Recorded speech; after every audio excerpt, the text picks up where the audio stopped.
Now, the second destructive storm in a week has forced the evacuation of more than 1 million people in the Philippines. President Ferdinand Marcos Jr. has declared a state of emergency there. Super Typhoon Fung-wong slammed ashore in Aurora province with high winds and heavy rain on the main Luzon island. Schools and government offices have been closed. The storm has now blown out of the Philippines, leaving landslides and flooding in its wake. At least 2 people have been killed. LMH is a freelance journalist, joins us now from the Philippine capital, Manila. So the super typhoon has now blown out of the Philippines. How much damage is likely to have been caused?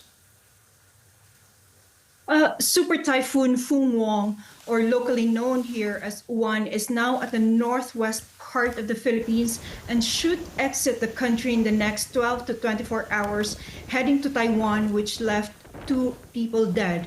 It has been downgraded from super typhoon to typhoon, but the effects of it are still being felt in areas across northern Philippines. We can see flooding caused by storm surges, houses and boats being swept away by big waves, and towns being inundated with water up until the rooftops of homes. Evacuation centers too are full, even here in Metro Manila, where most cities near the coastline and rivers are being evacuated because of the significant rise in water. We should also remember that northern Philippines is considered the food basket of the country, where most crops like rice, corn, and coconuts are produced. So vast farms have been destroyed. So we'll see in the coming days on the worst effects this Fung-wong has brought about in the country. Now, more than 20 typhoons have struck the Philippines already this year. Were people and officials there adequately prepared?